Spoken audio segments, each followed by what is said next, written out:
If you're interested in the new Ace Pro 2 from Insta360, this video is for you.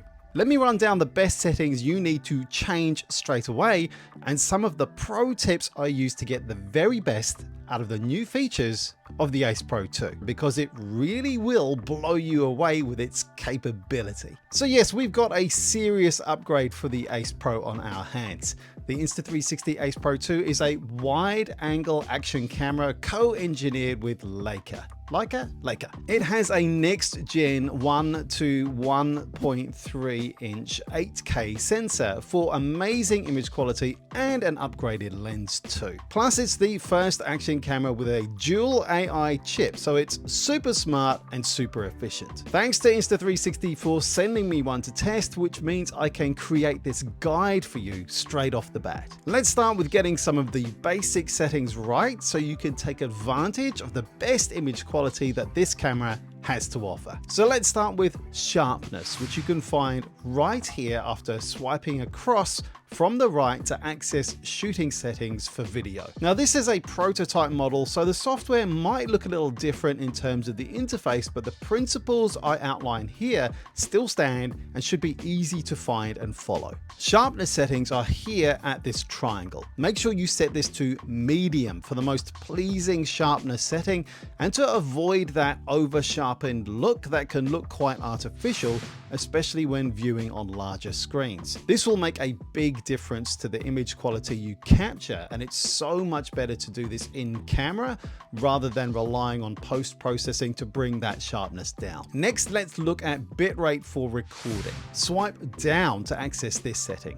Set bitrate recording to high. Improvements in the Ace Pro 2 have made file sizes smaller, so even recording in 4K with high bitrate, you should still end up with manageable sized files at the highest quality. And while you're here in these settings, if your editor can handle it, set video encoding to H.265 for the most efficient compression and sharper, more detailed images with fewer artifacts. And this works well with setting medium sharpness too. So now we have set two of the most important and basic video shooting parameters to get the highest quality images. One more basic tip, but really critical to make sure you're getting the best images possible. Before you start shooting, use a soft cloth to clean the lens guard. If you see ghosting or lens flare, it's pretty likely it's down to dust or fingerprints or maybe dried watermarks on the lens guard rather than an issue with the lens itself. And if you have removed the lens guard for any reason, make sure you check behind the guard to ensure the lens itself is clear of fingerprints, dust, and water stains too. Okay, let's move on to some pro tips. Let's start with the 8K 30 frames per second capability.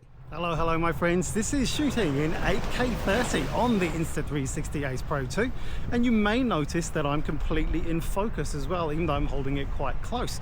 Yes, that minimum focus distance issue in the Ace Pro has been fixed. And I'm also using the new wind guard and the new wind algorithm as well, because it's always slightly breezy here and there's a plane landing in the background as well. How well is the mic picking that up? Pretty well, I reckon.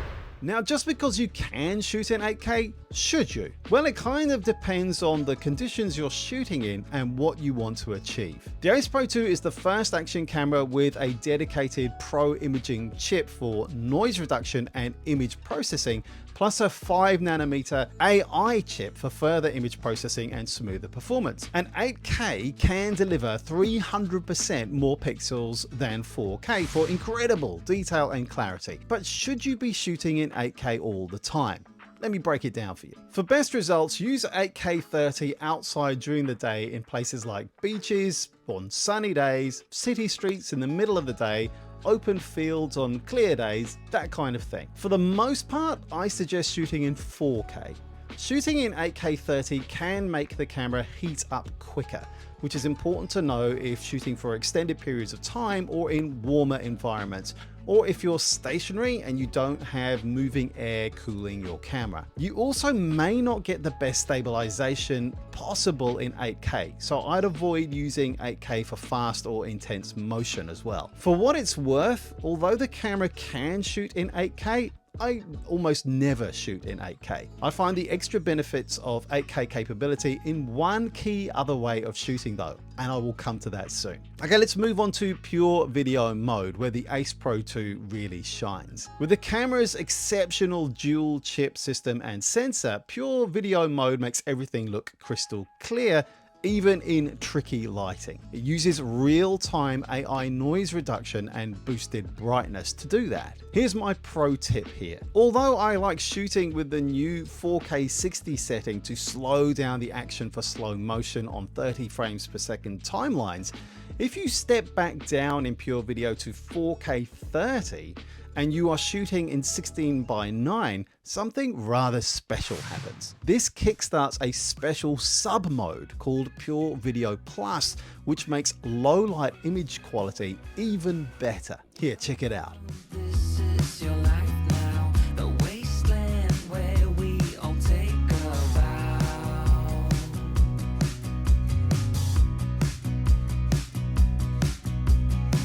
With some glow due to radiation, two heads where there usually is one. Unsung. Next up, let's talk about HDR and how to use it. With the Ace Pro 2, active HDR mode is now available in 4K 60 in normal video mode. Okay, this is all rendered out to a 4K timeline on YouTube anyway, but this is me shooting in 4K 60, just so that you can compare and see what that 8K 30 video was recorded like and how it renders on YouTube. And this is 4K 60, as you can see.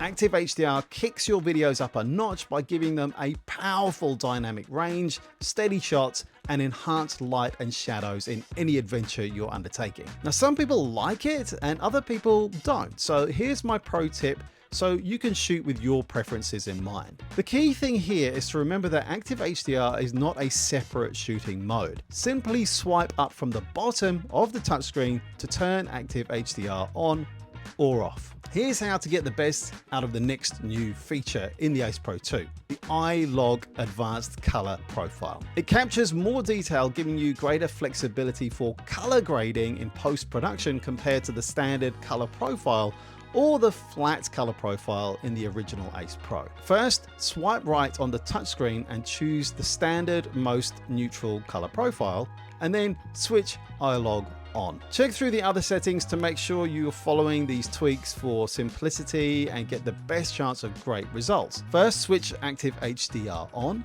set EV to 0, set white balance to auto, and metering mode to face priority. Have the exposure preset switched to anti-flicker, and double check that your sharpness is set to medium. Now, iLog is best suited for shots where you have decent to strong outdoor lighting to really enhance the contrast in your shots.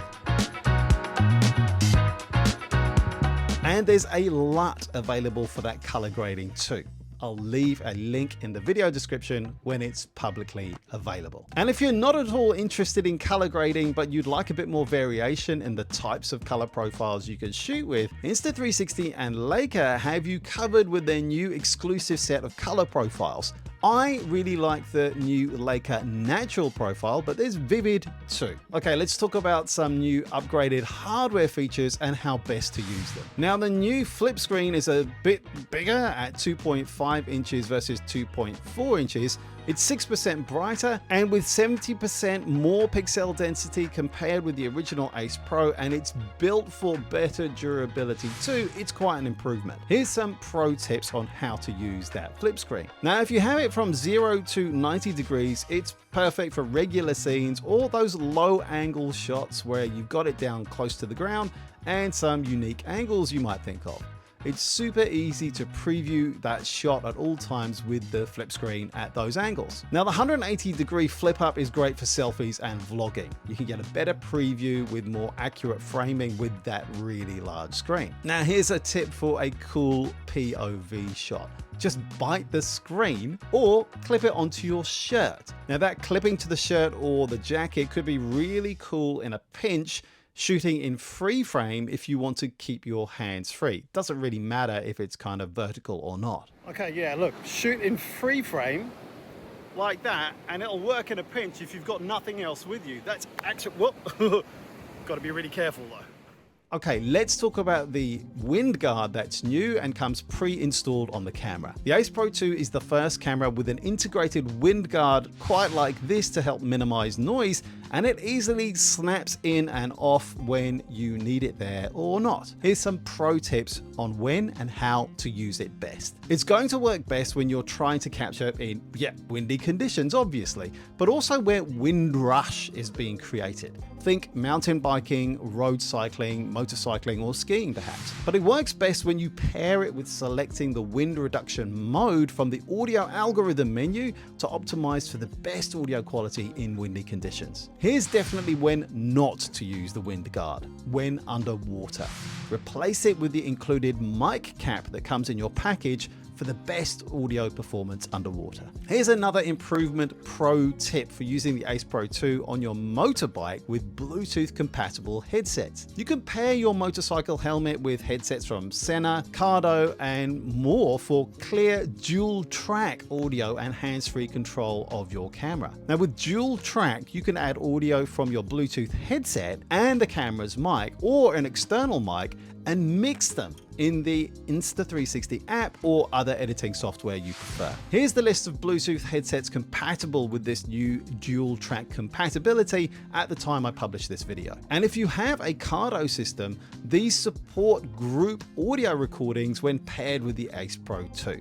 Check out the link in the video description and you may find some other surprises there too. Right, let's talk about the battery on the Ace Pro 2. With an upgraded fast charging and a longer life battery, you can get your battery back up to 80% charging in just 18 minutes and a full charge in 47. But here are a couple of things to really get the most out of these new features and potential of the new battery. First, there's endurance mode. This makes the camera last longer by saving battery when shooting in 4K 30 and 1080p 24 video, giving you 50% more battery life than the Ace Pro at 4K 30. But be aware that you can't access certain features in endurance mode. So save this for shooting when you know you need the basics and you can't get a charge easily. Second, we have reverse charging when you really need a top up for your phone. Connect the Ace Pro 2 to your phone via USB-C to C or USB-C to Lightning and choose reverse charging mode to charge your phone. Now remember I said I like the 8K sensor for another reason rather than just shooting at straight 8K video. Well, here it is. Thanks to the 8K sensor, cropped close-ups stay crystal clear. This feature kind of works like a multifocal zoom lens on a smartphone. Tap twice on the touchscreen and zoom in 2 times without losing any image quality. You get 4K thanks to that 8K sensor. Cropped close-ups stay brilliant. Now here's a pro tip. This works best with decent lighting during the daytime and works best on objects that aren't moving too fast too. Thanks for watching. Here's some more Insta360 Ace Pro 2 content for you and plenty more on my channel for travel tech gear tips and travel vlogs with my gear too. I'll see you there.